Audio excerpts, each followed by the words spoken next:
Hi, my name is Mia, and I lived the first 14 years of my life trapped in a lie. I never left the house, and by that, I mean never. I grew up believing that I was allergic to the sun, and if I stayed out in it too long, I'd turn to dust. Dumb, I know, but I was just a kid, and I had no reason not to believe what my mom told me. On the rare occasions, I went out into the backyard, and my skin turned all blotchy and puffy. Looking back on it now, it's clear Mom had given me something to bring my skin out in a rash, but at the time, I honestly believed the sun was out to get me. I remember peering behind the curtain and watching the kids play out in the street. They looked like they were having so much fun, and I felt so sad that I couldn't join them. Mom charged into my room, quickly closed the curtain, and then she grabbed my shoulders and shouted at me, "Mia, never do that again. The sun can come in through the curtains and turn you to a crisp.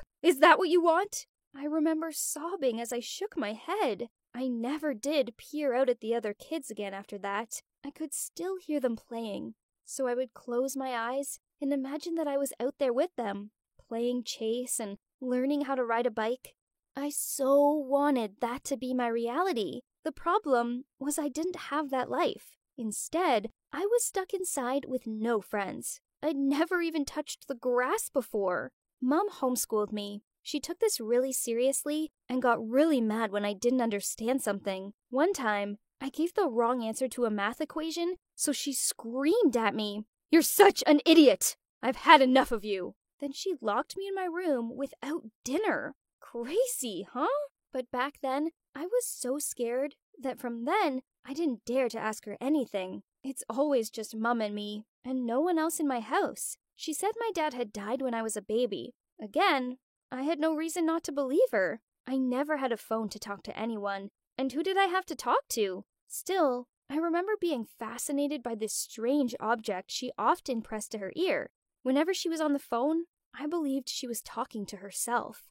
Mom would lock me in the house while she went out. Then when she returned, she'd just throw me something to eat. A sandwich, a packet of potato chips, and sometimes she changed the meal to bread. She never really cooked. I'm not even sure if she knew how to. My house was a simple old house. There's not many things in it. No TV, no sofa, a basic kitchen. I mean, it looks like an abandoned house, but I thought it was normal because I'd not seen any other houses. My room was small, cold, and dark. I only had a hard mattress and some itchy old pillows. I didn't even have a bed cover. I used to shiver myself to sleep each night and dream of being out there playing with the other kids. Then, things got worse when I turned 10. Mom stormed into my room, gave me some food and a pile of books, and told me that I had to stay in my room from now on, so she knew I was safe. I put up with 4 years of this. It was horrible. She chucked my meals at me and gave me new books once a week. I felt so hungry and lonely all the time. Then one day, when evening arrived and she still hadn't fed me, my hunger pains got the better of me. So I tried the door, and to my surprise, it wasn't locked. So I snuck downstairs. That's when I saw Mom pacing the room, her phone in hand. She said, "Yes, I know, Toby. Well, she's finally of age, so when are you coming to get her?" Then she said, "Tomorrow at 10 a.m. I will be counting the money." I didn't know what was going on, but I knew something wasn't right. Then I heard Mom say, "Well, I suppose I better go and feed her then." I quickly darted upstairs and lay on my mattress. Mom appeared and passed me a sandwich and some water. She sat down next to me, which was odd, as she hardly ever did this. And she smiled at me as she said, "We need to get you cleaned up, and I've bought you a new dress to wear." "Why, Mom?" I asked her. Her smile faded into a scowl, and she kicked my mattress. "Why do you always have to be so insolent?" I didn't want to upset her further, so I didn't ask her anything else. Then the next day, Mom made me put the new dress on and let me out of my room. Then there was a knock at the door, and Mom brought this strange man in. I'd never interacted with anyone other than Mom before, so I just sat there, feeling afraid. He was around my mom's age and tall, really tall, and he had unkind eyes. He passed my mom an envelope, and she opened it and took out a lot of bits of paper. I know now that this was money, but back then, I didn't fully understand what it was. Mom counted it out, then nodded at him and said, "She's all yours." "Right. You're coming with me, sweetie." He walked towards me. What? I stared at him open-mouthed. "Mia, you're going to live with this man now." Mom said it like it was no big deal. "That's what happens when you turn 14. You have to leave." "But Mom, why? I don't know him. I won't go." Then she slapped me and shouted out loud, "Go with him! I'm done with you." That's when I realized that I couldn't live with this woman anymore. I ran out of the front door. Surely turning to dust was better than living with any of them. Only, as the sun touched my skin, it didn't burn. That's when I knew Mom had been lying to me all this time. So I started running without knowing where I was going. I could hear Mom and that Toby guy chasing and shouting after me, but I just kept on running. Every little sound freaked me out, as I didn't understand this world and the people in it. The next thing I remember is some woman shaking me and saying, "Sweetie, are you okay?" I was so afraid at first and curled up into a ball, but then she told me she wasn't going to hurt me, she just wanted to help me. She had kind eyes, not like Mom or that man. So I told her what had happened. She looked completely shocked, but she rang the police. So it turns out that when I was a baby, I was stolen. My mom isn't really my mom at all. She was some messed up woman who took me out of my pushchair and made some awful deal with that Toby man that he could buy me off her when I was 14. She didn't know my real parents. She just saw a chance to grab me, and she took it. It's horrible to think that she robbed me of a normal life, but I try not to dwell on this thought too much. I can't change the past. Then eventually, something amazing happened. My real parents were found. It was so emotional seeing them for the first time. They hugged me and we all just cried. They told me how they'd never stopped looking for me. And guess what? I found out I have a little sister called Izzy. I love hanging out with her and watching her play. She's the best. It's been hard. There's so much I've had to learn, such as how to interact with people, and even how to eat with a knife and fork. My real parents have been so kind and patient with me. Now, at the age of 19, I have some sort of normal life. I still find many things confusing, and I struggle being around large crowds. I had to get used to sleeping on a bed, and I find computers the most confusing thing ever. But I managed to function in the big, wide world. As for my fake mom and Toby, well, they were both sentenced for their involvement in my kidnap, and are now in jail for a very long time. I have a chance at leading a normal life in the normal world, and even though what happened to me was horrible, I'm not going to let those cruel people ruin my life.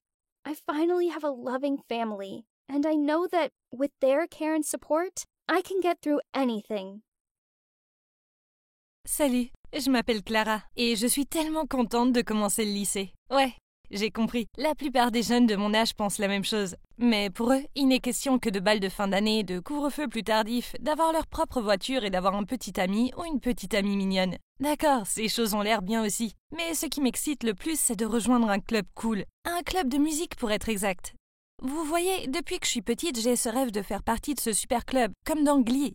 Enfin, l'école a commencé. J'étais si impatiente de plonger dans ce nouvel environnement. Mais il m'a fallu quelques jours avant de savoir où le bureau du club de musique se trouvait et comment s'y inscrire.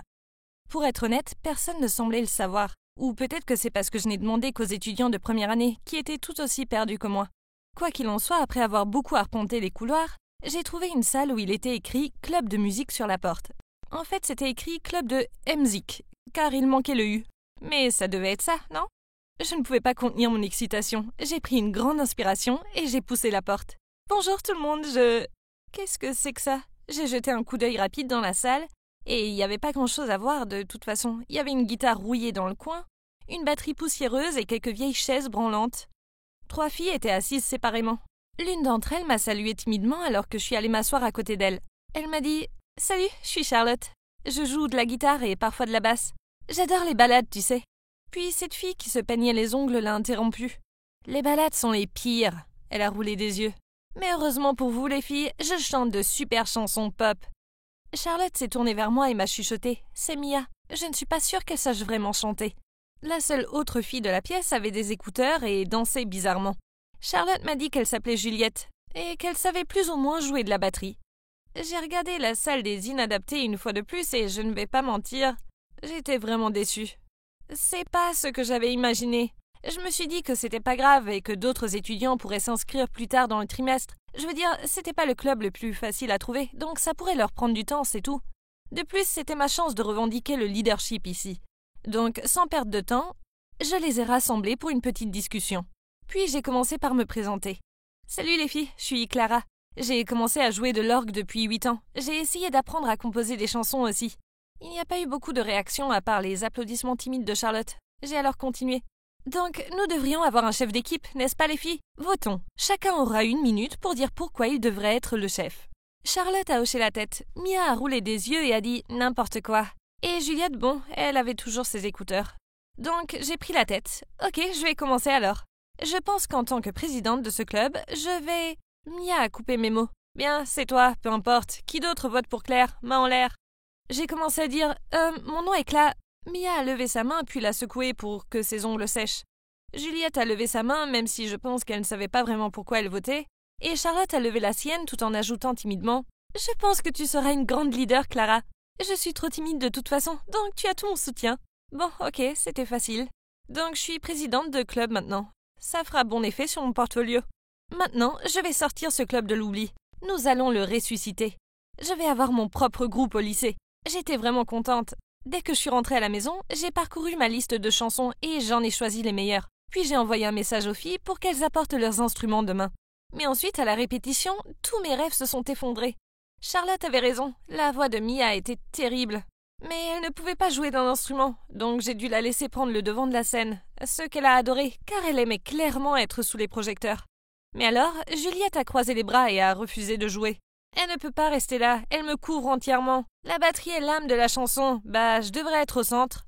Cela a agacé Mia et elles ont commencé à se chamailler. Je les ai laissées faire et je suis allée voir Charlotte. S'il te plaît, dis-moi que tu peux chanter, n'est-ce pas? Il faut qu'on fasse quelque chose. Mia ne peut pas être la seule chanteuse, on est foutus sinon.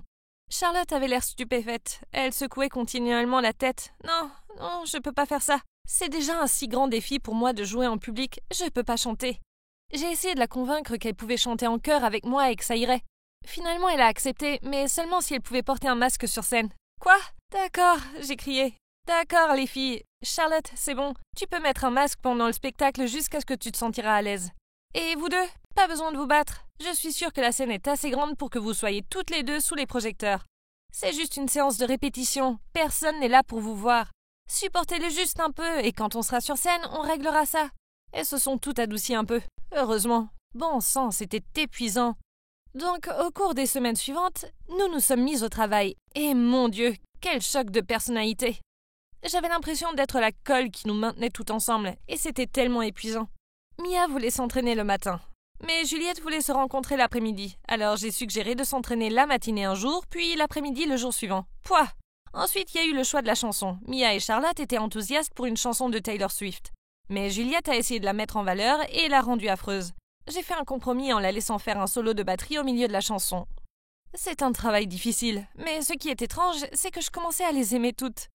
Mia nous a donné des conseils de style et m'a même laissé emprunter son gloss. Juliette nous recommandait toujours des séries Netflix très intéressantes à regarder. Charlotte nous préparait des snacks faits maison à grignoter pendant les répétitions, tandis que je les aidais à faire leurs devoirs. En dehors de toutes les chamailleries, il y avait vraiment des amitiés qui se développaient. Le problème était que notre groupe était nul. Nous n'avions joué que 2 fois, pendant la pause du match de basket à l'école. Mais on nous a même pas remarqués, surtout pas pendant le numéro de l'équipe de danse. Ils étaient tellement synchronisés, et ce gamin pouvait faire le grand écart. Je veux dire, comment pouvions-nous rivaliser avec ça?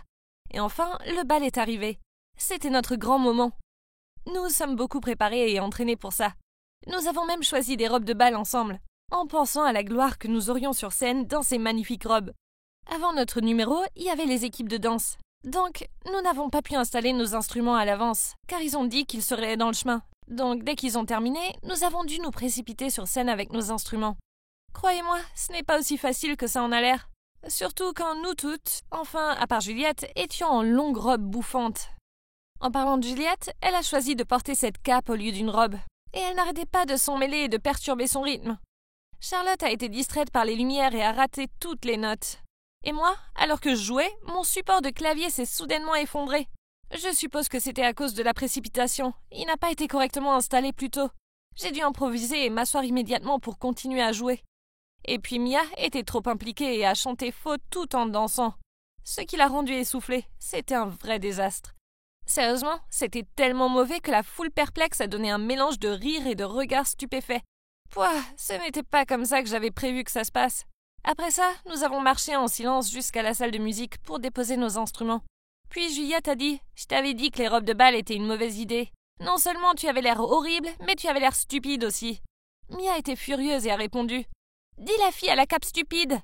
Depuis quand le look comte Dracula est bon ?» Juliette a dit « Au moins j'ai du talent. Toi, t'es sourde d'oreille. » Ce n'est pas vrai. Ce n'est pas ma faute si j'ai des choristes terribles. C'est ça, Mia. C'est ce que tu appelles chanter? Tout ce que tu as fait, c'était danser et crier. On n'est pas dans une boîte de nuit. Mia s'est défendue. C'est de ma faute? Qu'est-ce que j'ai fait? C'est parce que vous avez tous si mal joué que j'ai dû faire de mon mieux pour attiser l'intérêt du public. Et toi? Elle s'est tournée vers moi. Tu étais sur scène pour te détendre? Qui diable s'assoit en jouant? Moi? Maintenant tu me blâmes? C'est toi qui m'as installé le support du clavier. C'est parce que tu ne l'as pas fait correctement. Heureusement pour moi, mon clavier était encore en bon état. Laissez tomber les filles, on ne va pas... Hey! Vous auriez dû vous occuper de vos propres instruments. Ne me blâmez pas. Si j'ai chanté faux, c'est parce que vous avez mal joué. Qui a choisi cette chanson? C'était trop dur pour nous. Ok, arrêtons de nous blâmer les unes les autres et concentrons-nous sur la façon de nous améliorer. Sinon, je doute que l'école nous laisse participer à un événement à nouveau. Encore? C'est pas suffisant pour en rester là? Ce club stupide n'aurait jamais dû exister. Je m'en vais, je démissionne. Moi aussi. Quelle perte de temps. Bye les losers. Idem. Désolée Clara, mais je peux plus faire ça. Je ne pouvais que rester là à crier alors qu'elle passait la porte. Les filles, vous vous foutez de moi là, les filles. Ok, alors partez. Au diable ce club. Mes rêves de Glee Club étaient terminés. Et pourtant je suis restée là à me demander ce que je devais faire maintenant. C'était le pire jour de ma vie. Mais c'était pas grave, je rejoindrais un autre club. Peut-être le club de danse. Je veux dire, je pouvais pas danser si bien que ça, mais je pouvais apprendre, n'est-ce pas? Le lundi suivant, nous sommes tous allés dans la salle du club pour prendre nos affaires. Toutes les quatre, on ne s'est pas dit un mot. C'était super glacial. Puis, sorti de nulle part, ce gars est entré. Enfin, pas n'importe quel gars. Marc Dubois. Le garçon le plus sexy de la première année. Au début, je pensais qu'il était perdu, mais ensuite il a dit « Hé les filles, c'est la salle du club de musique ?»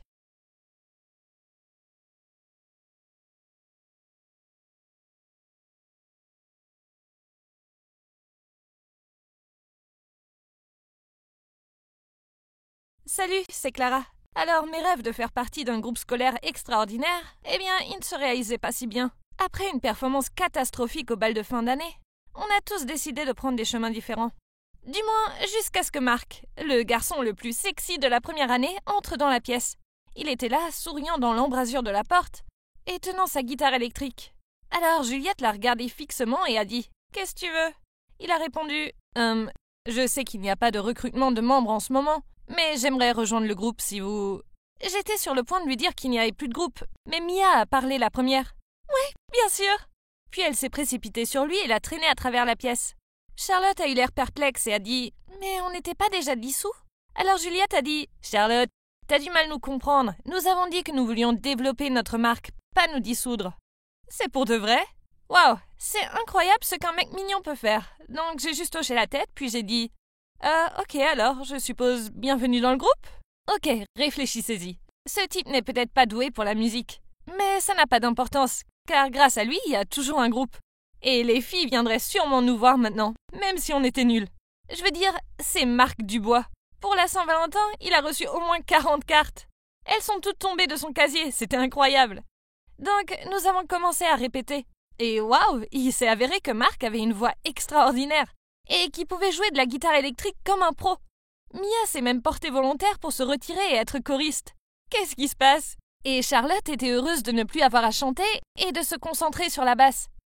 La présence de Marc a résolu beaucoup de nos problèmes. L'incident du bal de fin d'année a été complètement oublié.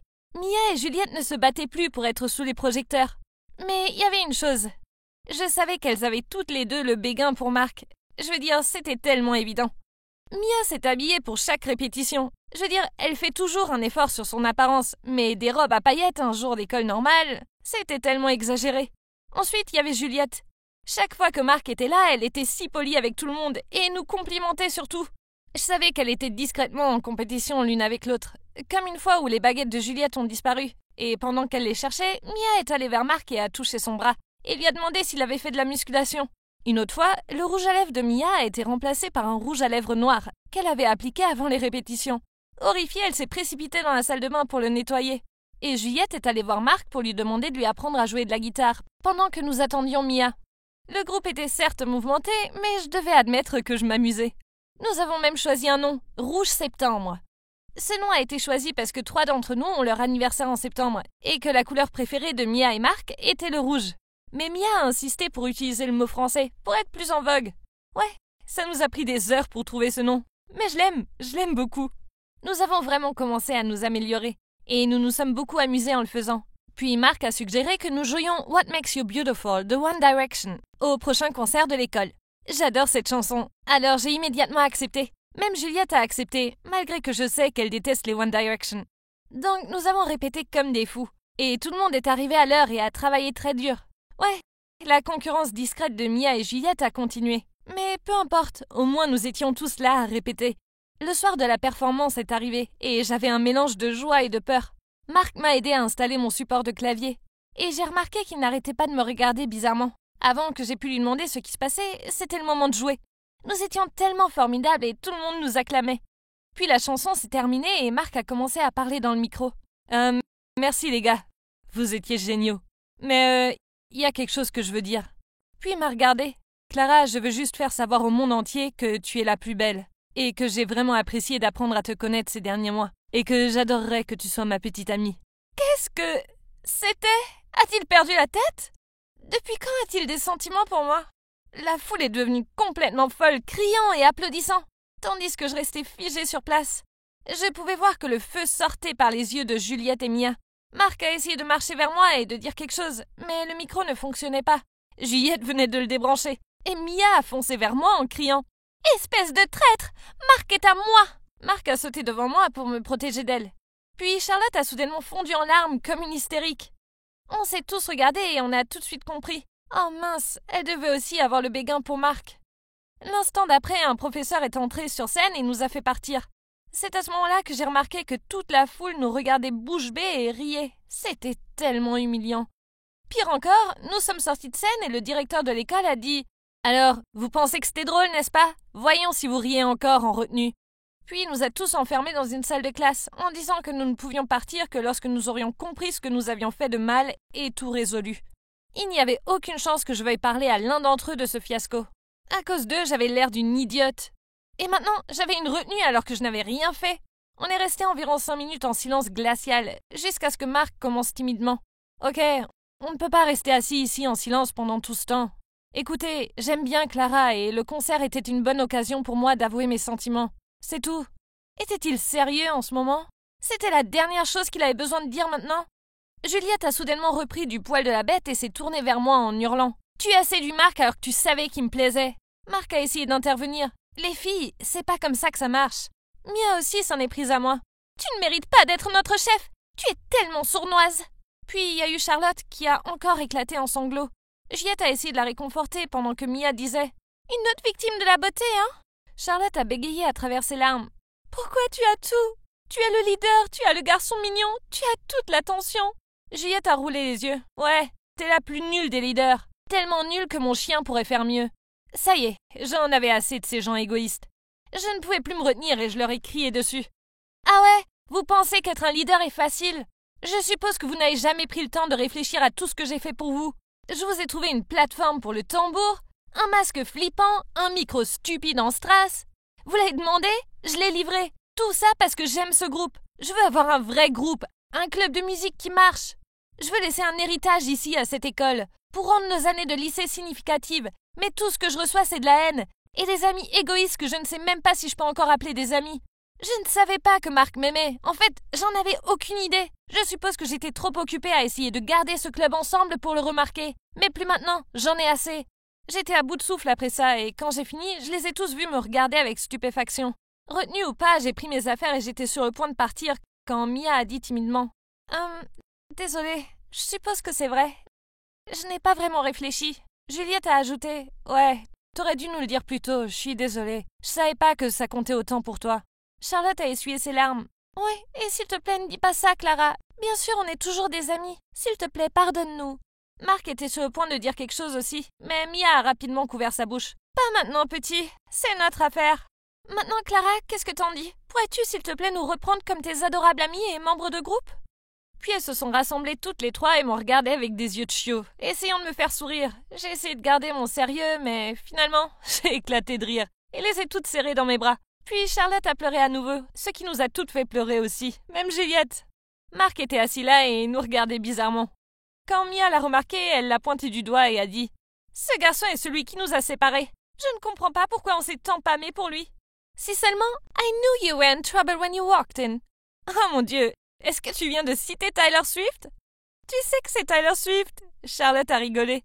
Mais tu as raison, j'en ai fini avec lui maintenant. Yep, béguin stupide, a acquiescé Juliette. J'ai fait signe à Marc de se joindre au câlin du groupe en disant « Les filles, rappelez-vous que Marc est celui qui nous a sauvés quand on était au bord de la dissolution. Il mérite un peu de crédit. » Qu'est-ce que tu entends par « au bord » ? Nous étions déjà dissous, a dit Mia en plaisantant. Puis Juliette a ajouté « Waouh, on a traversé tout ça. Maintenant je suppose qu'on peut tous surmonter ensemble. Pas vrai les gars ?» J'ai dit « Ouais, c'est ça l'esprit du groupe. » Maintenant à 3. 1, 2, 3. Rouge septembre, let's go! Vous pensiez que c'était la fin de l'histoire? Non, pas tout à fait. Plus tard ce jour-là, alors que je rentrais à la maison, Marc m'a couru après. « Hé Clara, écoute, je suis désolée. Je n'avais aucune idée de ce que ce club représentait pour toi. S'il te plaît, oublie mes aveux et soyons juste amis. Je veux t'aider avec le groupe et tout le reste. » Je lui ai souri. J'aimerais bien. Ainsi, la paix était rétablie et quant à Rouge Septembre, eh bien, nous continuons toujours. Qui sait, un jour nous serons peut-être le meilleur groupe de la planète. Mais ouais, avoir des amis proches, être ensemble tous les jours et jouer de la musique ensemble est suffisamment pour moi. Mais quelque chose de bizarre a commencé à se produire. Je me surprends à sourire quand je vois Marc et à remarquer à quel point il est mignon quand il accorde sa guitare. Est-ce que je l'aime, l'apprécie? Non, c'est impossible, n'est-ce pas? Je veux dire, si c'est le cas, ça veut dire que je dois me confesser à lui cette fois-ci, non? Mais j'ai une idée. Mais ça ne sera sûrement pas sur scène.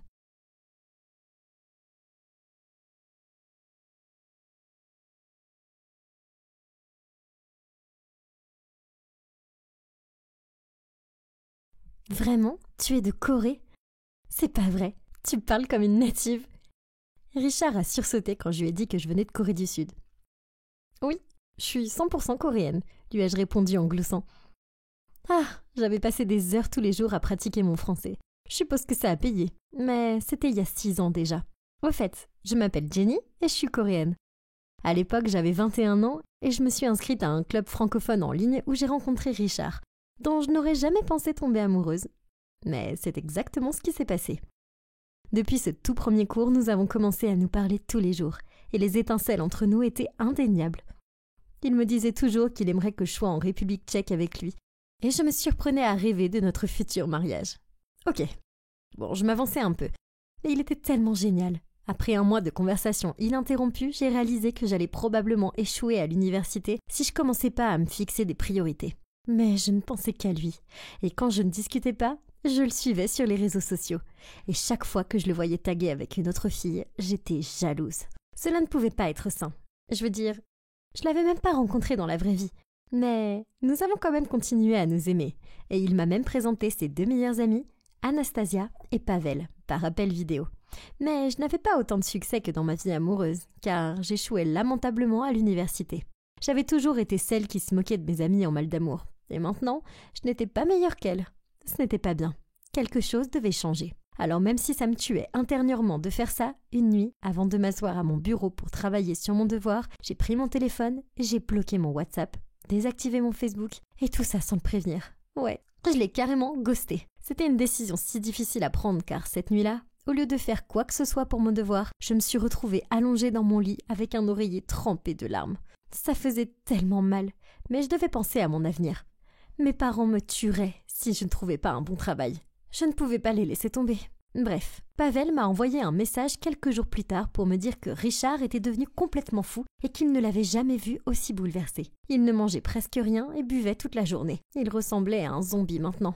Mais je n'ai pas bronché. Je parie qu'il va s'en sortir. Il était jeune et beau, et les filles étaient toujours après lui. Il se remettra vite de moi. Et je l'oublierai, n'est-ce pas? Ah, si seulement c'était si facile. Il me manquait chaque jour, même si nous étions séparés par des milliers de kilomètres. Il me faisait toujours me sentir en sécurité, comme s'il était juste à côté de moi. Qu'ai-je fait? J'ai tout gâché. Oh, au lieu de perdre du temps à trop réfléchir, je ferais mieux de mettre toute mon énergie dans mes études pour le moment, n'est-ce pas? Et ça a marché. Au moment de la remise de diplôme, j'étais la meilleure élève de ma classe, et j'ai même été acceptée dans un programme d'échange en Australie. Sans même réfléchir, j'ai envoyé un SMS à Richard pour lui annoncer la bonne nouvelle. Je me suis excusée d'avoir disparu et lui ai dit que ça m'avait perturbée parce que je ne m'attendais pas à tomber amoureuse de lui à ce point. J'avais juste besoin de temps pour finir mes études. Mais maintenant, j'étais prête à renouer le contact. Il avait vu mes messages mais ne m'avait pas répondu.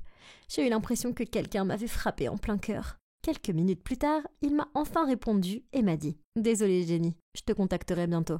C'est pas le meilleur moment. » Je n'arrivais pas à croire les mots que je lisais. J'entendais le son de mon cœur qui se brisait. Oh, mais je le méritais. Je suis celle qui s'est débarrassée de lui. Il méritait mieux.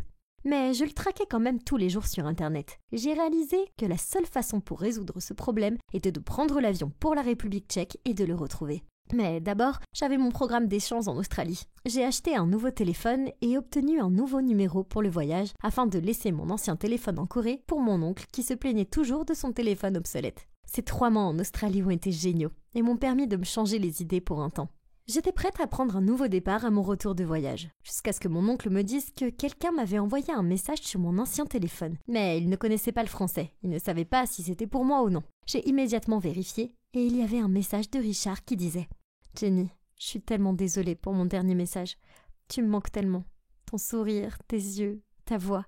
J'espère que tu pourras me donner une autre chance. Je t'aime, Richard. » Oh mon Dieu, des mois s'étaient écoulés depuis qu'il me l'avait envoyé et le pire de tout, c'est que mon oncle avait lu le message. Donc il disait « Vu ». Oh, c'était un désastre. Ok, mais je devais me concentrer sur le côté positif. Je lui ai manqué. Peut-être qu'il n'était pas trop tard. J'ai essayé de l'appeler, mais il n'a pas répondu. Alors j'ai envoyé un SMS pour lui expliquer ce qui s'était passé. Il a finalement répondu et m'a dit qu'il pensait que j'avais renoncé à lui. Je ne renoncerai jamais à lui. On a ensuite eu un vrai coup de fil. Je pense toujours à toi tout le temps. Pourquoi tu ne m'as pas envoyé un message sur Facebook ? Les mots sont sortis de ma bouche à la hâte, comme si j'avais peur de perdre à nouveau le contact avec lui, de quelque façon qu'il soit. Soudain, il s'est tu. Puis il m'a dit qu'il avait récemment rencontré quelqu'un, et qu'il espérait que je comprendrais et que je voudrais toujours être amie avec lui. Je me suis sentie dévastée. Pourquoi était-ce si difficile pour nous ? Mais finalement, je n'avais pas d'autre choix. Je lui ai simplement souhaité bonne chance, et j'ai raccroché.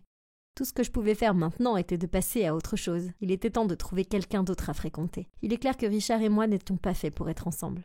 J'ai eu mal au cœur, mais j'ai trouvé un travail et je me suis lancée, en y consacrant toute mon attention. J'ai fini par obtenir une promotion et après 5 ans, j'ai pu aider mes parents à rembourser leurs dettes. J'ai même accédé à un poste de direction. Bien sûr, pendant cette période, je suis sortie un peu avec des hommes, mais aucune de ces relations n'a duré. Richard me manquait tout le temps. Je rêvais toujours de nous voir passer Noël ensemble. C'était si frustrant, je veux dire. Ça faisait 5 ans et nous nous étions toujours pas parlé. Pourquoi je ne pouvais tout simplement pas l'oublier ? J'allais de temps en temps sur sa page Facebook, mais tout ce que je voyais, c'était sa photo de profil. Toujours la même depuis des années. J'avais aussi supprimé ses amis, Anastasia et Pavel, donc je ne pouvais pas les suivre non plus. Pour ce que j'en savais, il pouvait être le mari de quelqu'un maintenant. Peut-être même un père. Et pourtant, je n'ai jamais abandonné l'espoir de nous rencontrer dans la vraie vie. Nos chemins se croiseraient et nous serions enfin ensemble. Je n'arrêtais pas d'y penser. Et puis 3 semaines avant Noël, j'ai reçu une nouvelle demande de suivi sur Instagram. Je pouvais pas le croire. C'était Pavel. Et il était maintenant marié à Anastasia. Ça m'a rendue tellement heureuse et il m'a dit qu'ils allaient faire leur lune de miel en Corée et qu'ils espéraient me voir. Oh mon Dieu, j'étais si contente. Je voulais désespérément lui poser des questions sur Richard, mais j'étais terrifiée à l'idée d'entendre qu'il avait des enfants ou quelque chose du genre. Anastasia m'a aussi envoyé un message et m'a demandé comment j'allais. Je lui ai dit que j'étais toujours célibataire parce que je travaillais tout le temps. Je pouvais quand même pas lui dire que c'était parce que j'étais toujours obsédée par Richard. Quoi qu'il en soit, la semaine a filé et j'étais enfin à l'aéroport, attendant de rencontrer Pavel et Anastasia dans la vraie vie. Ils avaient l'air si mignons et je les ai serrés très fort dans mes bras. Après les avoir embrassés, j'ai remarqué que quelqu'un se tenait derrière eux. Oh mon Dieu, était-ce Richard ? Qu'est-ce qu'il faisait là? J'étais tellement abasourdie que je ne pouvais pas bouger. C'était vraiment lui. Pavel a brisé le silence en disant « Nous avons amené Richard pour toi, Jenny. N'hésite pas à le frapper, à le mordre et à lui donner des coups de pied ou tout ce que tu veux faire si tu penses qu'il le mérite. » Sous le choc, j'ai fondu en larmes. Cela faisait si longues années de silence total. Et maintenant, il était là, à me regarder. Je me suis demandé si je pouvais le prendre dans mes bras. Mais je n'ai même pas eu l'occasion de répondre à ma pensée car il a couru vers moi et m'a pris dans ses bras, en me serrant très fort. Puis il m'a chuchoté à l'oreille. « Je suis tellement désolée, Jenny. Ne pleure pas. Je suis là. Je ne te laisserai pas. Je te le promets. » Mais pouvais-je encore lui faire confiance? J'étais encore sous le choc, et quand je les ai conduits à leur hôtel, et encore plus tard quand je les ai emmenés manger de la nourriture coréenne. J'étais nerveuse à l'idée de passer du temps avec eux. Mais nous avons vraiment passé la meilleure soirée à manger, à boire et à rire. Le lendemain, Pavel et Anastasia commençaient leur lune de miel. Alors peut-être que Richard et moi aurons un peu de temps seuls pour parler de ce qui restait entre nous. Après les avoir déposés à leur hôtel, je partais en voiture quand soudain, j'ai vu Richard revenir en courant vers moi. Il a dit qu'il voulait me dire quelque chose. Alors je me suis arrêtée et nous nous sommes assis sur un banc pour parler. Je l'ai écouté me dire qu'au cours des 6 dernières années, il avait essayé de sortir avec d'autres filles, mais que ça n'avait jamais marché parce que j'étais toujours dans son esprit. Il a dit qu'il avait passé la plupart de son temps à travailler afin de pouvoir économiser pour me rendre visite ou m'acheter un billet pour que je puisse venir le voir. Cela lui a pris plus de temps qu'il ne l'avait espéré parce que ses parents avaient divorcé et qu'il s'était occupé de sa mère qui était très déprimée. Quelques mois plus tard, on lui a diagnostiqué un cancer et il a dû travailler encore plus dur pour l'aider à payer son traitement. Après 3 longues années de lutte, elle est malheureusement décédée. Et depuis lors, il se sentait si seul et si triste. Un jour, il a demandé à Pavel de me contacter d'une manière ou d'une autre. Et lorsqu'il a découvert que j'étais toujours célibataire, il était aux anges et a décidé qu'il était enfin temps de venir en Corée pour me voir. Il a dit que le fait de me voir en vrai l'avait rendu encore plus amoureux de moi et qu'il n'avait même pas cru ça possible. Puis il m'a serré très fort dans ses bras et je n'ai pas pu m'arrêter de pleurer. Nous avons passé Noël ensemble comme je l'avais toujours rêvé. Et le reste appartient à l'histoire. Je suis maintenant en train de faire mes valises pour m'envoler vers la République tchèque pour voir Richard. J'ai hâte de rencontrer sa famille. Et vous ne le croirez jamais, mais nous sommes même en train de planifier notre mariage. La grande question est, où allons-nous vivre? Dois-je aller là-bas ou doit-il venir en Corée? Pour être honnête, ça n'a pas d'importance. Tant que nous sommes ensemble, ce sera parfait. Alors, c'est vrai ce qu'on dit. Si quelque chose doit se faire, ça se fera. Même si ça prend 1 an ou 6. Tout ce que je sais, c'est que je suis heureuse d'avoir été patiente, parce que je n'ai jamais été aussi heureuse. J'étais à l'extérieur de l'université en train de discuter avec mes amis, quand soudain une voiture de police s'est arrêtée et par la fenêtre de la voiture, un bel officier de police m'a fait signe et m'a dit de me dépêcher. Je lui ai fait signe avec enthousiasme et j'ai dit au revoir à mes amis et je me suis précipitée vers lui sous leurs yeux admiratifs. Je suis Emma et le beau policier, c'est Sébastien, mon incroyable et courageux petit ami. Nous nous sommes rencontrés pour la première fois à la bibliothèque de la ville. J'y étais pour mes études et il cherchait des livres policiers. On a commencé à sortir ensemble et maintenant, 1 an plus tard, on est follement amoureux.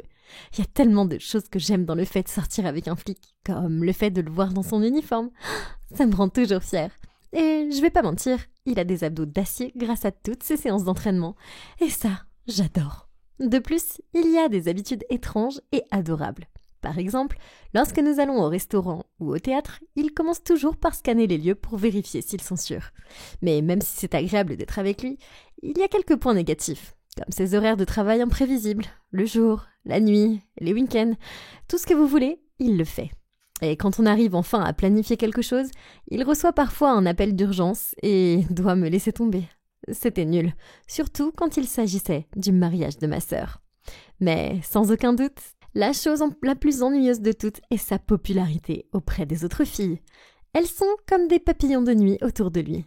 Surtout sa collègue, Chloé. Une fois, Sébastien a emmené son collègue Brad alors que j'étais en train d'étudier. J'ai entendu la remarque de Brad. « Sébastien, je n'ai jamais pensé que tu finirais avec un rat de bibliothèque. Je pensais que tu finirais avec Chloé. Tout le monde peut voir que vous avez une forte connexion tous les deux. » Sébastien a essayé de rire et de dire que c'était absurde, mais la jalousie est montée en moi. Au moment où Brad est parti, j'étais vraiment bouleversée. Alors, j'ai emballé mes livres et je suis partie. Il m'a arrêtée et m'a demandé ce qui n'allait pas. Faisant de mon mieux pour ne pas pleurer, j'ai lâché. « Pourquoi tu n'es pas avec Chloé ? Tu passes tout ton temps avec elle. » Il a secoué la tête, a souri, puis a dit « Ignore Brad, c'est un plaisantin. » Et oui, je passe du temps avec Chloé, je travaille avec elle. Mais c'est toi que j'aime, et tout le monde le sait. En fait, pourquoi tu n'emménages pas avec moi? Comme ça, on pourrait passer plus de temps ensemble. » Ma tristesse a vite été remplacée par le bonheur et j'ai sauté dans ses bras en criant « Vraiment? Ah oui, bien sûr !» J'étais tellement contente. J'ai emménagé quelques semaines plus tard et au début, vivre avec Sébastien était la meilleure chose qui soit. Mais au fil du temps, il y a eu des petites choses qui ont commencé à me tracasser. Par exemple, un jour, je discutais avec le nouveau voisin lorsque Sébastien est arrivé à la maison et a exigé d'une voix glaciale que je rentre à l'intérieur. Puis, il m'a dit sévèrement de ne jamais parler aux inconnus. Mais, voyons, je suis une fille naturellement bavarde et amicale qui aime parler aux gens et se faire de nouveaux amis. Je ne sais pas, je suppose que j'ai réagi de façon excessive. Je veux dire, il ne faisait que veiller sur moi, n'est-ce pas ? Mais son besoin de contrôle a empiré quand, une fois, je me suis organisée pour rencontrer mes amis en ville. Sébastien devait venir aussi, mais il a eu un appel de dernière minute pour le travail et il n'a pas pu. Quand je lui ai dit que j'allais prendre un taxi, il a paniqué et m'a dit que je ne pouvais pas y aller. Après que je me sois énervée, il a accepté à contre-cœur de me laisser y aller. Il a appelé une compagnie de taxi réputée pour venir me chercher, puis m'a dit que je devais être de retour pour 22h.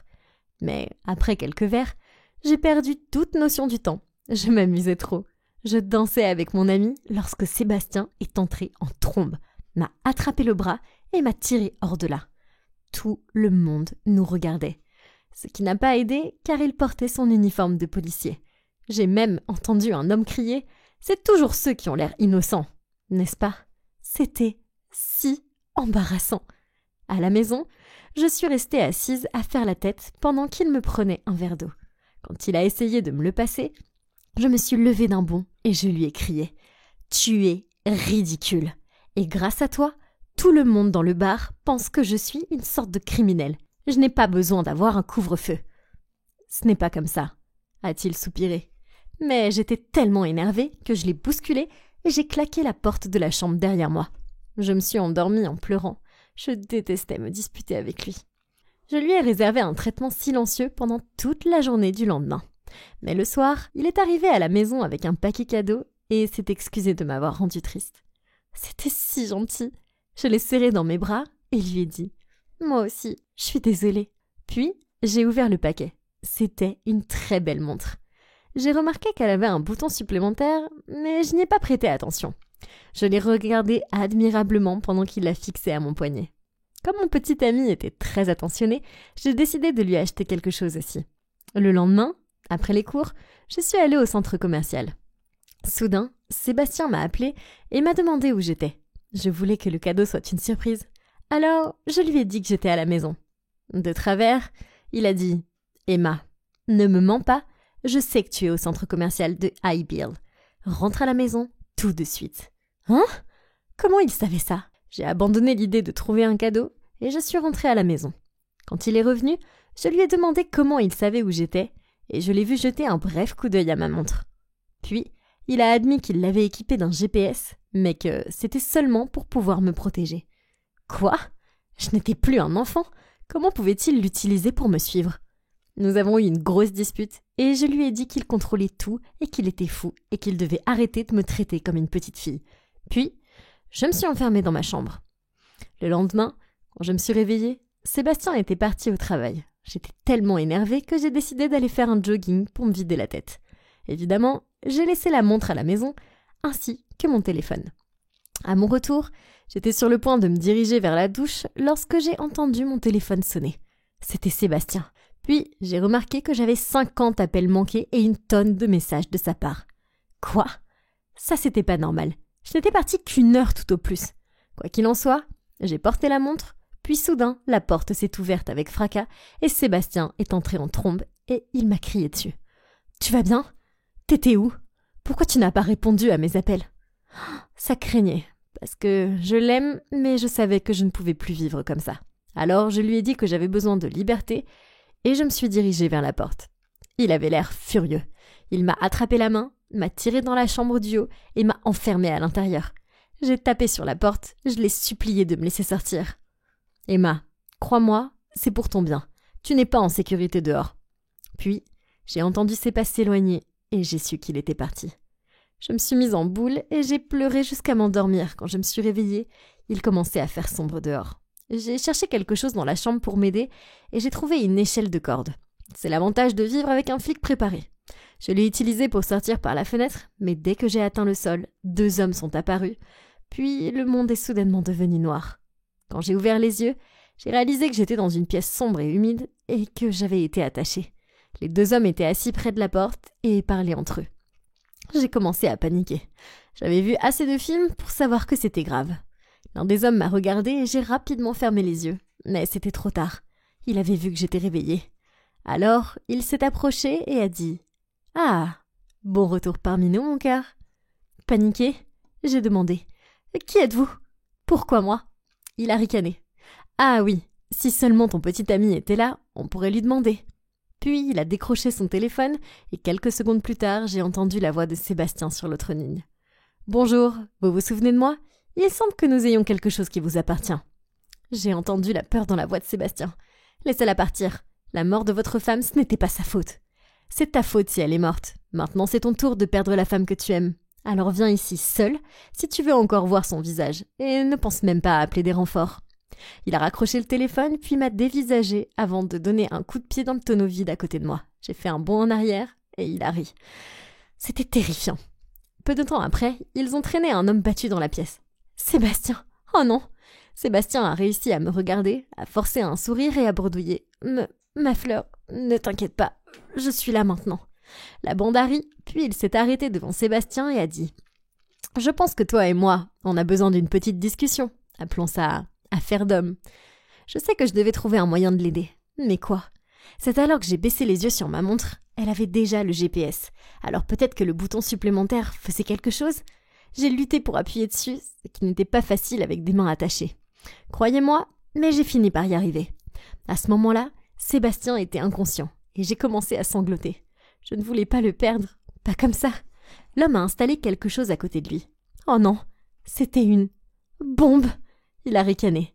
Il te reste 30 minutes pour dire au revoir à ton amoureux. Puis les hommes sont partis. J'ai appelé Sébastien en sanglotant pour lui dire combien je l'aimais. Je pensais sincèrement qu'on allait tous les deux mourir là, et regarder le compte à rebours vers notre perte, c'était le pire sentiment qui soit. Soudain, la porte s'est ouverte. Au début, j'ai pensé que ces hommes étaient de retour, mais Brad et son équipe se sont précipités, ont vu la bombe et nous ont rapidement sortis de là, Sébastien et moi.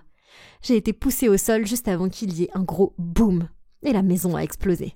Sur le chemin de l'hôpital, Chloé m'a tout expliqué. Il s'agissait d'une affaire criminelle délicate qui s'est déroulée l'année dernière. Sébastien avait enquêté sur un groupe de trafiquants de drogue, mais un accident s'était produit, et la femme du chef du gang est tombée accidentellement du bâtiment et est morte. Ils ont arrêté la plupart des dealers, mais certains se sont enfuis, dont le chef de gang. Puis, récemment, Sébastien avait reçu d'eux des images de moi en dehors de l'université et de notre maison, et il a pris ça comme une menace pour ma sécurité. Eh bien, ça expliquait tout le contrôle et le comportement bizarre de Sébastien. Je me suis sentie si mal d'avoir mal jugé Sébastien. C'était l'homme le plus doux, le plus courageux, et je l'aimais tellement.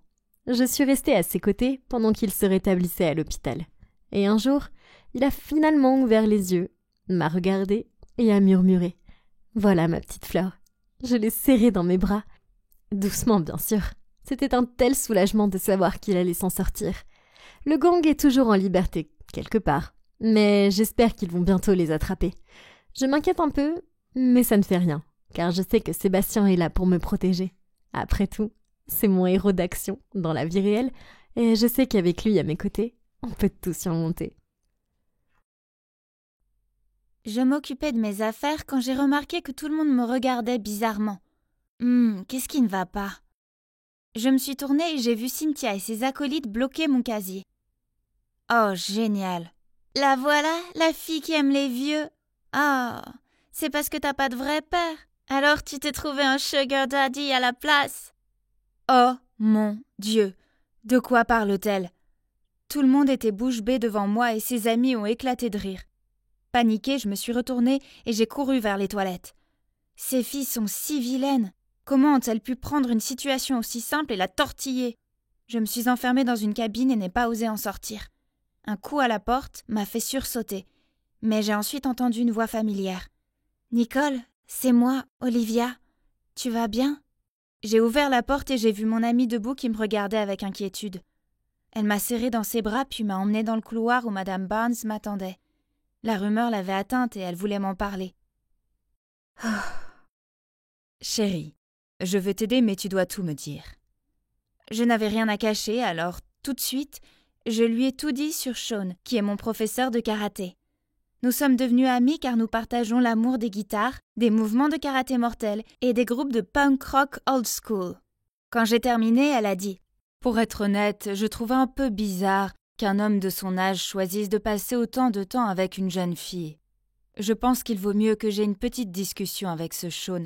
Alors, s'il te plaît, tu peux l'appeler et l'inviter à venir. » Sean est venu directement et pendant qu'il discutait avec Madame Barnes, j'attendais nerveusement dehors avec Olivia. Je ne suis qu'une fille sans père. Sean est gentil et il me traite comme sa propre fille.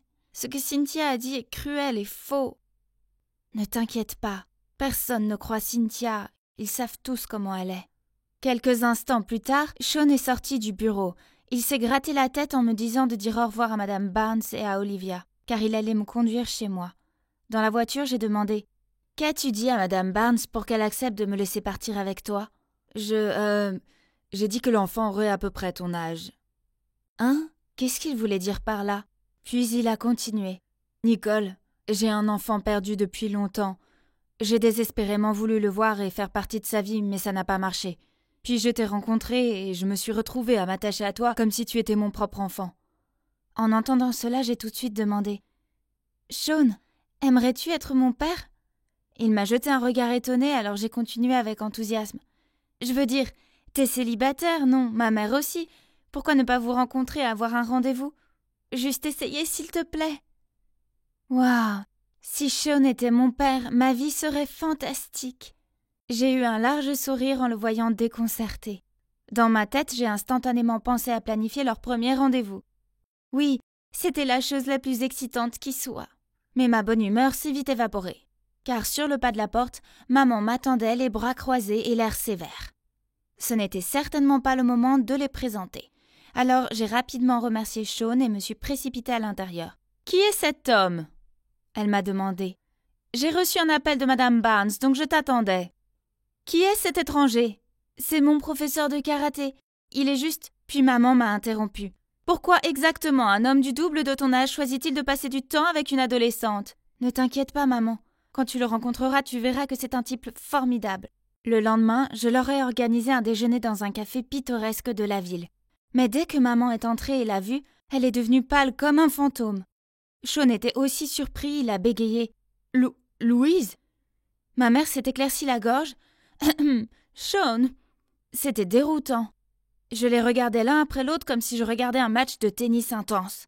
Alors, ils se connaissaient? Eh bien, moins de temps perdu à apprendre à se connaître. Donc, je vais vous laisser. Je leur ai fait un signe de la main, puis je me suis dépêchée de sortir de là et de m'asseoir sur un banc à proximité. Mais ça ne faisait même pas 5 minutes que maman a débarqué. « On y va !» Et elle m'a traînée ailleurs. « Je t'interdis de voir cet homme encore une fois. » Que se passait-il? Je paniquais en la suivant. « Maman, ralentis! Explique-moi au moins pourquoi !» J'ai crié. Mais elle m'a fait monter dans la voiture et est repartie silencieuse et le visage rouge. Par la fenêtre de la voiture, j'ai vu Sean sortir en courant du café et me fixer d'un air attristé. « Maman, tu le connais ?» j'ai demandé. Elle a répondu « Ce ne sont pas tes affaires. Il faut juste que tu saches que tu n'as pas le droit de le revoir. Plus jamais. »« Pourquoi ?» j'ai crié alors que je commençais à pleurer. « Il est gentil avec moi. Pourquoi je ne peux pas être amie avec lui ?»« Parce que tu dois écouter ta mère. » Soudain, mon téléphone a sonné. C'était Sean. J'ai décroché et il m'a dit de mettre le haut-parleur pour qu'il puisse parler à maman. « Louise, c'est moi, Sean. » Maman a poussé un cri de surprise et m'a dit de raccrocher. Mais je l'ai ignoré. Sean a continué. « Louise, écoute. Est-ce que Nicole est ma fille ?»« Quoi? Est-ce que je l'ai bien entendu? Est-ce que quelqu'un peut m'expliquer ce qui se passe? Louise, dis-moi, est-ce que Nicole est ma fille ?» Maman m'a arraché le téléphone et a mis fin à l'appel et l'a jeté sur la banquette arrière. J'étais trop bouleversée pour trouver des mots à dire. Alors nous sommes restées toutes les deux assises en silence, choquées. Dès que nous sommes entrées dans la maison, voyant que je désespérais de parler, Maman a pris la parole la première. « Nicole, s'il te plaît, ne demande rien. Je t'expliquerai plus tard, d'accord ?» Je voulais vraiment savoir ce qui s'était passé entre eux, mais je savais qu'il n'y avait pas moyen de raisonner maman quand elle était comme ça. Alors je suis montée tranquillement dans ma chambre. Je n'arrivais pas à dormir car trop de pensées se bousculaient dans ma tête. Sean pouvait-il vraiment être mon père ? Je veux dire, je n'avais jamais rencontré mon vrai père et chaque fois que je demandais à maman, elle était sur la défensive. Maman et Sean ont clairement eu une histoire. Alors que faire si nous étions vraiment liés ? Sans surprise, je ne pouvais pas me concentrer à l'école. Je n'arrêtais pas de bâiller en classe et de me repasser en boucle les événements de la veille dans ma tête. À la sortie de l'école, à ma grande surprise, Sean m'attendait à la porte de l'école. Nous sommes allés dans un café et là, il m'a dit la vérité. Au lycée, je suis tombée amoureux d'une camarade de classe. Au bout d'un moment, elle a soudainement annoncé qu'elle était enceinte et a rompu avec moi. Je voulais absolument les soutenir et prendre soin d'eux. Mais elle a refusé puis a déménagé. La dernière chose qu'elle m'a dite, c'est de rester à l'écart et de ne jamais les chercher. Avant, quand j'ai eu le temps de comprendre ses paroles, il m'a souri et a continué. « Nicole, je crois que tu es ma fille. Mais d'abord, nous devons parler à ta mère et lui demander de clarifier la situation. » Waouh, c'était beaucoup à digérer, mais en même temps, c'était aussi assez génial. J'étais si heureuse d'avoir un père. Et encore mieux, c'était Sean. J'ai emmené Sean chez moi pour parler à maman, mais au moment où nous sommes entrés, j'ai reçu un message d'Olivia. « Vérifie tes réseaux sociaux, Cynthia vient de poster quelque chose sur toi. » Oh non! Il y avait une photo de moi montant dans la voiture de Sean avec la légende « Besoin de conseils pour trouver un sugar daddy? Demande à Nicole. » J'ai flippé. Maintenant, grâce à Cynthia, tout le monde allait mal me juger et se moquer de moi. J'étais tellement furieuse que quand maman est arrivée, je ne pouvais plus me retenir. « Tout est de ta faute! Maintenant tout le monde croit des mensonges sur moi, et c'est parce que tu ne veux pas dire la vérité. » Maman m'a donné ce regard blessé et a soupiré et a dit doucement « Tu as raison. Je vous dois la vérité à tous les deux. » Puis elle s'est tournée vers Sean. « Quand je t'ai dit que j'étais enceinte, c'était un mensonge. » Quoi ? Comment a-t-elle pu mentir à propos d'une chose pareille ? Je ne voulais plus être avec toi, mais j'avais trop peur de rompre décemment avec toi. Alors j'ai inventé cette histoire en croyant que ça te ferait fuir. Mais quand tu as dit que tu resterais et que tu nous soutiendrais tous les deux, j'ai paniqué. Donc j'ai déménagé et à l'université j'ai trouvé un nouveau petit ami. Puis je suis tombée enceinte de Nicole. Mais ce petit ami n'était pas prêt à être père, alors il nous a abandonnés toutes les deux. Tandis que j'essayais de digérer ces nouvelles informations, j'ai ressenti une immense déception. Sean a peut-être ressenti la même chose car il a marmonné « Je ne peux pas être près de toi en ce moment. Au revoir, Louise. » Puis il est parti. Le monde s'est écroulé autour de moi. Je ne savais pas quoi faire ou dire, alors je me suis enfermée dans ma chambre et je suis restée assise en silence. Quelques jours plus tard, à l'école, Olivia s'est précipitée vers moi et m'a dit « Tu as entendu ? Cynthia a été suspendue pour avoir répandu de fausses rumeurs sur les gens. Maintenant tout le monde sait qu'elle est une menteuse. » Eh bien, je suis contente que tout le monde le sache. Mais honnêtement, Cynthia et ses fausses histoires ne me dérangeaient plus vraiment. J'avais d'autres chats à fouetter, comme Sean. Je n'avais pas eu de nouvelles de lui depuis la confession de maman, et j'espérais vraiment qu'il allait bien. Puis, une semaine plus tard, Sean m'a envoyé un texto. « Nicole, je me soucie de toi comme si tu étais ma propre fille. Je ne veux pas te perdre dans ma vie. Il y a plus. J'ai fait quelques recherches et j'ai trouvé ton père. Si tu veux, je t'emmène le rencontrer. » J'allais enfin rencontrer mon vrai père. Sur le chemin, Sean m'a détendue en parlant de guitare et d'accordage de Joy Division. C'était tellement bon de l'avoir de nouveau dans ma vie. Je suppose que c'est normal pour les enfants qui n'ont pas connu un parent d'imaginer comment il serait, non ?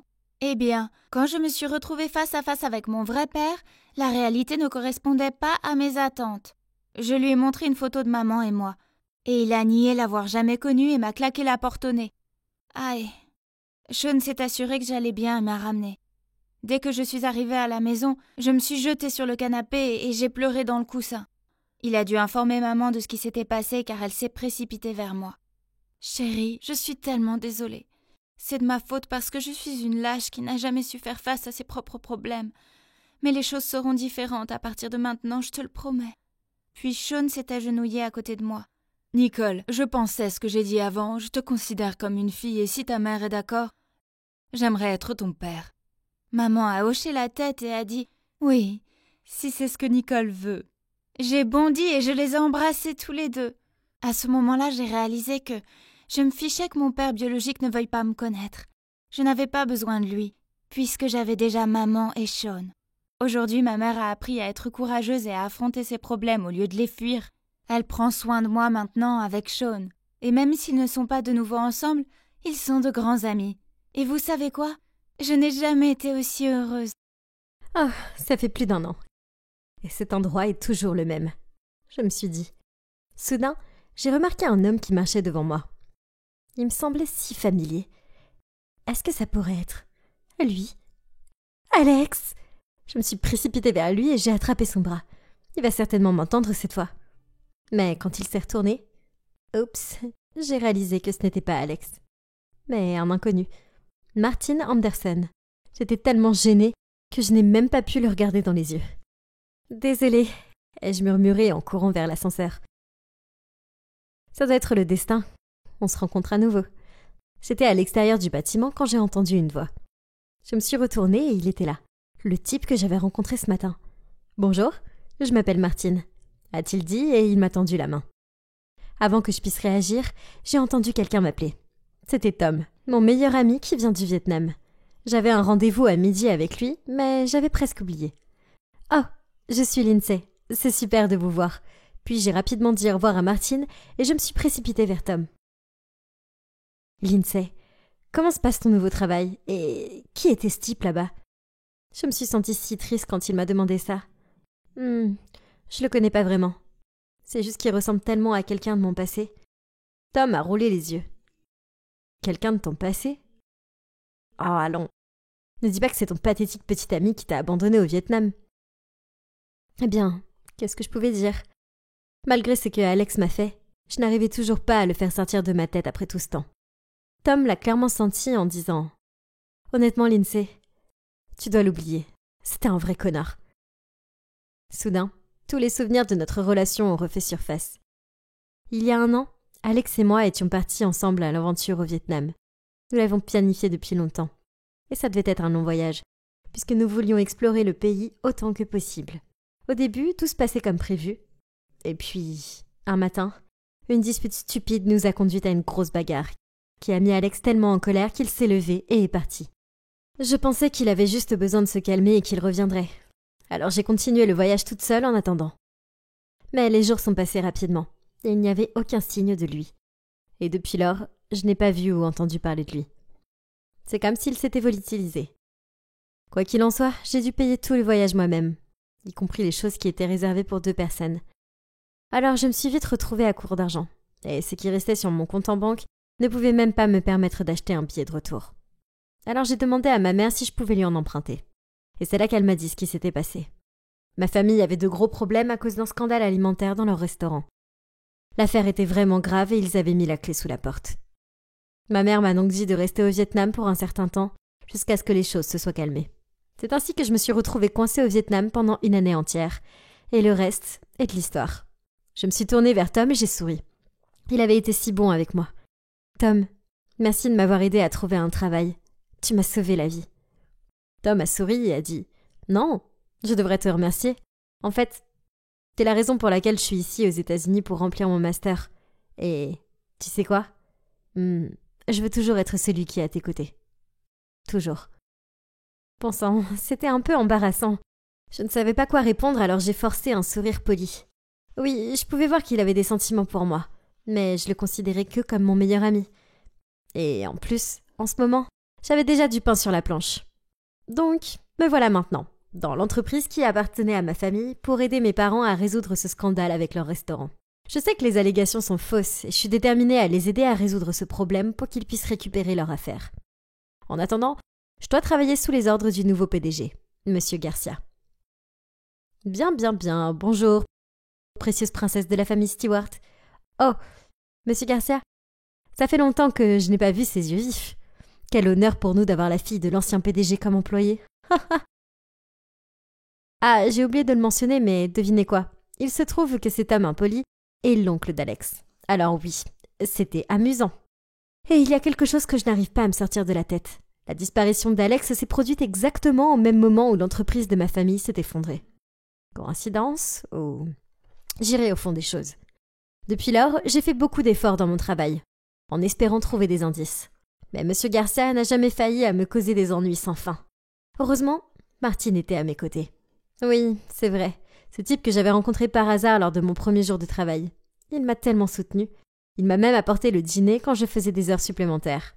Je veux dire, c'est trop mignon. Et plus je passais du temps avec lui, plus j'étais heureuse. Il y avait quelque chose de si familier en lui. Tom, cependant, n'était pas content de ça. Il avait postulé pour un stage dans notre entreprise et il travaillait dans le département de contrôle des fichiers.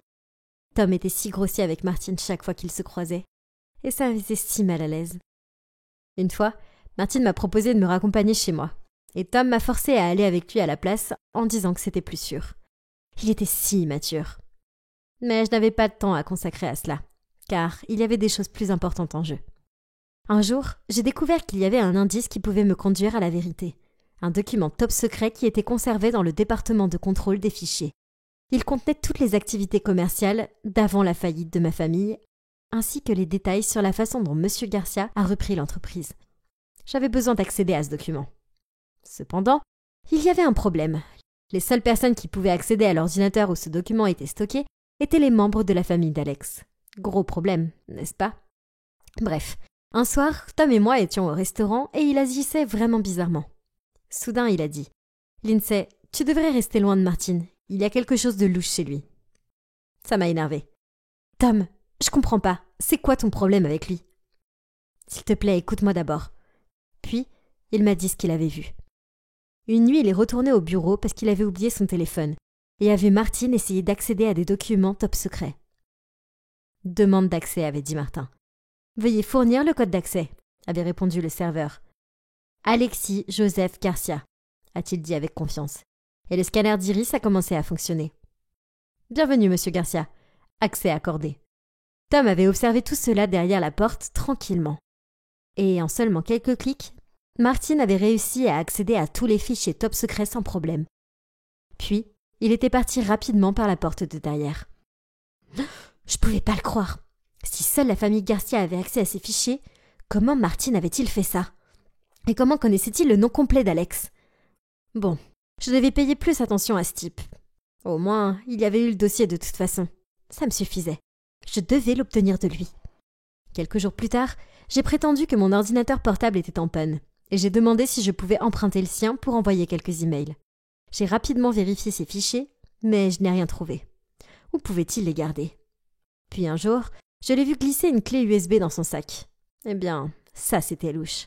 Peut-être était-ce ce dont j'avais besoin. Cet après-midi-là, je l'ai invité à prendre un café et j'ai décidé de laisser tomber mon téléphone afin de trouver un moyen d'atteindre son sac et de récupérer la clé USB. Malheureusement, ça ne s'est pas passé comme prévu. J'ai fini par renverser ma tasse de café et elle s'est répandue sur la manche de Martine. Il portait toujours des manches longues, même les jours de canicule. Mais bien sûr, le café s'était répandu partout. Alors il a rapidement relevé sa manche. Et c'est là que je l'ai vue. Une cicatrice qui remontait le long de son bras. Je suis restée bouche bée. Comment tu as eu cette cicatrice? Elle ressemble exactement à celle de mon ex. Alex avait la même cicatrice. Avant que je puisse en dire plus, Martine a fait un bond et a dit « Quelle cicatrice ?» Puis il a rapidement baissé sa manche. « Ne me mens pas, Martine. Je l'ai vue. Et je sais qu'il y a quelque chose qui cloche chez toi. Pourquoi as-tu accédé à la salle des serveurs à 22h? Et comment connais-tu le nom complet d'Alex? Dis-moi qui tu es. Je savais que tu avais quelque chose de familier. Dis-moi juste la vérité. » Oui, c'est moi. Alex. Il a parlé avec hésitation, puis m'a demandé de me calmer. Mais je ne pouvais pas le supporter. Les battements de mon cœur se sont accélérés. « Comment as-tu pu faire ça ?» J'ai crié. « Toi et ton oncle aviez prévu ça depuis le début ?» Lindsay, laisse-moi t'expliquer. J'ai eu recours à la chirurgie plastique, mais ce n'est pas ce que tu crois. Je suis de ton côté. Je veux faire tomber mon oncle et récupérer l'entreprise pour ta famille. S'il te plaît, crois-moi. Puis Martine, ou devrais-je dire Alex, m'a raconté toute l'histoire. Il s'est avéré que M. Garcia a tout planifié pour saboter l'entreprise de ma famille, et il a profité d'Alex pour l'aider à le faire. Lui, M. Garcia, a même inventé une histoire selon laquelle il y avait eu une querelle entre nos deux familles et que mon père avait essayé de causer la faillite de la famille d'Alex, ce qui avait poussé ses parents au bord du désespoir. Bien sûr, ça a mis Alex en colère, et il était protecteur de sa famille, et ça a nourri en lui un fort désir de vengeance. Mais après avoir aidé son oncle à reprendre l'affaire de ma famille, il a découvert que non seulement M. Garcia n'était pas son oncle, mais que lui-même, Alex, était aussi un orphelin. Apparemment, M. Garcia n'avait aucun lien biologique avec Alex, et il ne savait rien des parents défunts d'Alex. Cet homme malveillant manipulait les gens à son avantage de toutes les façons possibles. Alex était dégoûté d'avoir été utilisé et trompé de la sorte. Il a donc entrepris de se venger de son soi-disant oncle en changeant son identité et en révélant tout ce qui s'était passé pour rendre justice à ma famille. Il m'a ensuite montré tout ce qu'il avait obtenu grâce à des dossiers classés. Tous les coups bas que M. Garcia avait utilisés pour saboter et prendre le contrôle de l'entreprise. Il avait même mené l'entreprise sur une voie obscure en faisant des tas de bêtises illégales. Mais Alex m'a dit qu'avant de devenir Martine, il avait acheté un certain nombre d'actions et qu'il allait maintenant me les transférer pour que je puisse reprendre l'entreprise de ma famille. Je pouvais pas le croire. J'ai immédiatement montré toutes les preuves au conseil d'administration et tout de suite les choses ont été résolues. Finalement, M. Garcia a non seulement été viré de l'entreprise, mais il a également été condamné à la prison pour ses pratiques commerciales non éthiques. Et tout ça, c'est grâce à Alex. La personne à qui j'en voulais le plus a été celle qui m'a aidé à récupérer tout ce que j'avais perdu. Quant à Alex et moi, eh bien, il est clair que nous avons encore des sentiments l'un pour l'autre. Mais après ce que nous avons traversé, je pense qu'il vaut mieux se donner du temps avant de se lancer dans une relation. En plus, Tom m'a déclaré son amour, ce qui était bien sûr évident, mais je ne veux pas le contrarier. Seul le temps nous dira si Alex et moi sommes faits l'un pour l'autre. Je pensais qu'être belle signifiait que je naviguerais à travers les écueils de la vie et que j'obtiendrais toujours ce que je voulais. Oui, ça semble stupide. Mais au lycée, la vie était tellement plus facile grâce à mon apparence. Il suffisait d'un battement de cils pour que les intellos fassent mes devoirs à ma place. Et les filles m'invitaient à leur fête parce qu'elles savaient que si j'y allais, les beaux garçons viendraient aussi. C'était sympa d'avoir l'attention d'autres garçons, mais je n'étais intéressée que par mon petit ami, Mathieu. Il était en terminale et il était parfait. Il était tellement beau, super intelligent et c'était un pro du sport. Il y avait un tout petit problème. J'étais nulle dans les études. C'était tellement ennuyeux. Mais pour être honnête, cela n'avait pas d'importance de toute façon, puisque j'étais belle, et vous savez, être belle était suffisant. En outre, j'avais une passion. J'adorais chanter et composer de la musique. Je ne les publie pas ou quoi que ce soit, mais je ne vais pas mentir, elles étaient assez captivantes. On a passé un long été ensemble, avant que Mathieu ne parte à l'université. J'ai donc décidé de le surprendre avec une chanson d'amour que j'avais écrite pour lui. Je suis allée chez lui avec ma guitare, prête à lui la jouer, mais avant que je ne commence, il a dit « Marine, je veux rompre. » Quoi ? Pourquoi ? J'ai bafouillé. J'ai rencontré quelqu'un d'autre. Elle n'est pas aussi belle que toi, mais elle est plus intelligente. Nous allons étudier à Stanford ensemble. Soyons réalistes, un endroit comme celui-là est hors de ta portée. Je n'arrivais pas à croire ce que je venais d'entendre. J'ai attrapé son bras et je lui ai supplié de me donner une autre chance en amour, mais il est parti. Les jours suivants, j'ai continué à l'appeler et à lui envoyer des SMS, mais il m'a complètement ignorée. Désespérée, j'ai cherché des informations sur sa petite amie sur les réseaux sociaux et j'ai découvert qu'elle s'appelait Jolie et qu'elle était l'une des meilleures élèves d'une autre école secondaire de la ville. Oh, il s'avère que Mathieu voulait une fille intelligente, hein ? Donc si j'entrais dans cette université, alors il me reprendrait, n'est-ce pas ? Je veux dire, il choisirait sûrement une fille intelligente et belle plutôt qu'une fille intelligente et laide. C'était réglé. J'allais travailler comme une folle pendant ma dernière année pour entrer à Stanford. Bon sang, étudier était bien plus difficile que je ne le pensais. Ça n'a pas aidé que j'ai beaucoup de choses à rattraper. Et pourquoi Mathieu devait-il étudier l'économie ? Tous ces chiffres et ces graphiques me donnaient le vertige. Je ne savais pas par où commencer. Tout était nouveau pour moi. Alors j'ai dû demander à 2 de mes admirateurs intello de m'aider. Au début, ils se sont moqués de moi, car ils pensaient que je plaisantais. Mais quand ils ont réalisé que j'étais très sérieuse, ils m'ont tendu des livres et ils ont essayé de m'expliquer des choses. J'ai même passé mes pauses à la bibliothèque. Pourquoi c'était un labyrinthe là-dedans ? Je jure que je me suis perdue et que je n'ai pas pu retrouver mon chemin pendant au moins 1 heure. Une fois, je me suis même endormie dans la bibliothèque et un type a trouvé amusant de prendre une photo. Et pendant des jours après, tout le monde à l'école a fait circuler la photo de moi en train de baver sur une pile de livres. Berk. Mais malgré ces épreuves, je ne pouvais pas abandonner. J'ai même collé une photo de Mathieu sur mon mur pour me rappeler mon objectif. J'ai arrêté de sortir avec mes amis. Je ne suis plus allée à aucune fête et j'ai même manqué un bal de fin d'année pour étudier. Inutile de dire que mes amis ont vraiment pensé que j'étais folle ou quelque chose comme ça. Même ma mère était tellement inquiète qu'elle voulait m'emmener à l'hôpital pour me faire examiner. Oh mon Dieu, c'était ridicule. Arrêtez de dramatiser, les gars. N'avez-vous jamais vu une belle fille qui travaille dur? Et puis, quelque chose d'incroyable est arrivé. J'ai reçu ma lettre de Stanford et, oh mon Dieu, devinez quoi? J'ai été acceptée. Je n'arrivais pas à y croire, et ma famille et mes amis non plus. Tout le monde était tellement surpris et heureux pour moi. Pour être honnête, abandonner la musique était dommage, mais étudier la musique ne m'aurait pas aidé à retrouver Mathieu. Alors que ça, oui, j'allais être dans la même université que lui, étudiant le même cours, bien qu'avec une année de retard. Qu'est-ce qui pouvait mal tourner? Donc, j'ai déménagé à l'université, et j'ai fini avec la colocataire la plus geek qui soit. Elle collait des équations de maths sur les murs. Quelle fille bizarre! De plus, étudier ici était encore plus ennuyeux qu'au lycée. Beaucoup plus. Une fois, pendant un cours de macroéconomie, oui, c'est aussi ennuyeux que ça en a l'air. J'avais mes écouteurs dans les oreilles, et je réfléchissais à des paroles de chansons quand quelqu'un a frappé à mon bureau. Comment ose-t-il interrompre mon flux créatif? Alors j'ai lâché « 1 seconde !» j'écris, alors que mes yeux étaient toujours sur mon cahier.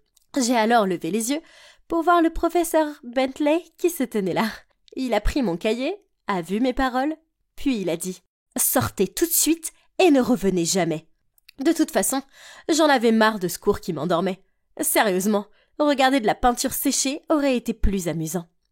Je suis partie en trombe, en me plaignant à moi-même de la façon dont je détestais ce cours nul.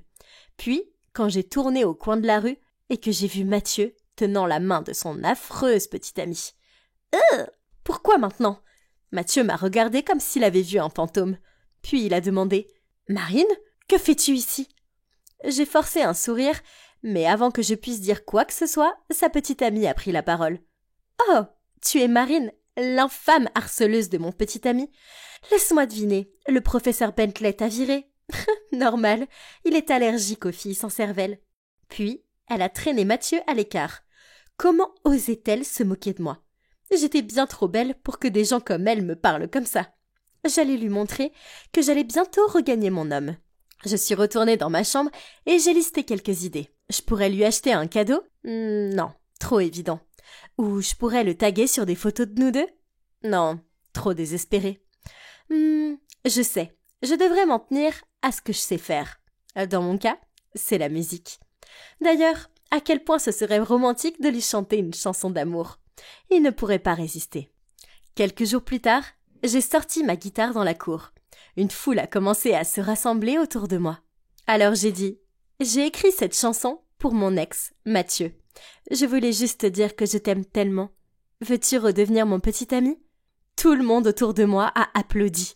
Et ça m'a rendue encore plus enthousiaste et j'ai commencé à chanter. Après avoir terminé ma chanson, Mathieu et Jolie sont apparus. Il avait l'air gêné. Et elle avait l'air tellement en colère que j'ai cru que de la vapeur allait sortir de ses oreilles. Mais peu importe, je ne me suis pas souciée d'elle. Je me suis approchée d'eux, puis j'ai touché son épaule. « Chérie, j'ai travaillé si dur pour entrer dans la même université que toi. Maintenant, tu vas revenir avec moi ?» Et à ma grande surprise, il a dit avec colère « Marine, s'il te plaît, arrête. C'est terminé entre nous. Tu es folle, tout ceci est fou. Maintenant, s'il te plaît, laisse-moi tranquille. » Je suis restée bouche bée pendant qu'il prenait la main de Jolie et qu'il partait. J'entendais la foule chuchoter à mon sujet. J'avais l'impression que mon monde s'écroulait. Je me morfondais sur mon lit en rêvant à des jours heureux avec Mathieu quand ma colocataire a jeté son téléphone sur mon lit et a dit « Tu devrais voir ça. » Je l'ai regardé. Quoi? C'était moi. Quelqu'un avait filmé ma tentative ratée de sérénade et c'était devenu viral. Mais la majorité des commentaires étaient super encourageants, disant que j'avais une voix géniale. Après ça, tout le monde à l'université connaissait mon nom. D'accord, toute cette attention m'a fait du bien. À la demande générale, j'ai fini par sortir ma chanson. Même le conseil des étudiants de l'université m'a invité à participer à un spectacle lors de la célébration de l'école. Ma vie à l'université s'est tout simplement améliorée, car je faisais ce que j'aimais et je m'étais fait de nouveaux amis. J'étais loin d'être extatique car je détestais mes cours et je n'avais toujours pas reconquéri Mathieu. Un soir, alors que je m'étirais sur le canapé en pensant à Mathieu, un texto est arrivé. Il provenait d'un numéro étrange. Il me disait de me dépêcher d'aller à la cour du dortoir car il y avait quelque chose qui n'allait pas avec Mathieu. Il y avait une énorme foule réunie là-bas. Oh non, ça doit être sérieux. Frénétique, j'ai traversé la foule et c'est alors que j'ai vu Mathieu debout, me tournant le dos au milieu de bougies en forme de cœur. Il avait dû m'envoyer le message. J'ai marché vers lui en tremblant et j'ai doucement appelé son nom. Il s'est retourné, s'est mis sur un genou, mais son visage était toujours fixé au sol. Puis à ma grande surprise, il a dit « Je t'aime vraiment et je veux faire partie de ta vie. Veux-tu m'épouser, Jolie ?» Attends, quoi ? Jolie ? J'ai crié. Il a levé les yeux vers moi et il a bruyamment dit « Marine ? Qu'est-ce que tu fais ici ?»« Qu'est-ce qui se passe ?» J'ai regardé en arrière et c'est alors que j'ai vu que certains de leurs amis se tenaient derrière moi avec des photos affreuses de Mathieu et Jolie et aussi des bannières disant « Veux-tu m'épouser, Jolie ?» Ok, donc ce n'était clairement pas pour moi. Soudain, Jolie est apparue et d'une voix moqueuse a dit « D'abord, tu harcèles mon petit ami et maintenant tu gâches notre demande en mariage. Redescends sur terre, il ne veut pas de toi. » Avant que je puisse dire quoi que ce soit, Mathieu m'a crié dessus. « Oh Marine, arrête, je t'en prie, je t'en supplie. Arrête d'être aussi obsédée, ça me rend malade. Je ne t'aime plus et je ne voudrais jamais te reprendre. » Je suis restée là totalement mortifiée.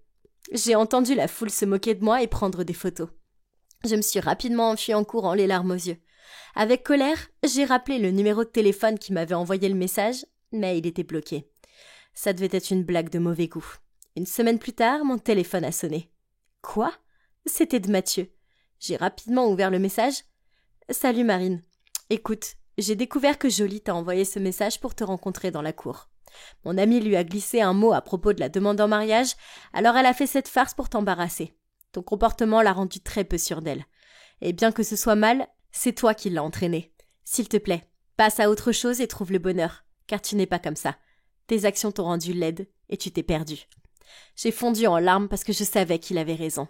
J'avais renoncé à ma passion et m'étais inscrite à un cours qui ne m'intéressait pas, tout ça pour un type qui ne m'avait toujours pas choisi. Maintenant, il était temps de renoncer à Mathieu et à cette université. Après tout, ni l'un ni l'autre ne me convenait.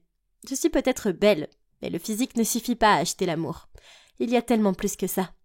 Pour l'instant, je suis rentrée chez moi et je vais m'investir corps et âme dans ma musique, puis m'inscrire dans une école de musique en me spécialisant dans la composition, parce que je réalise enfin que ce n'est pas Mathieu qui me rendra heureuse. C'est ma passion.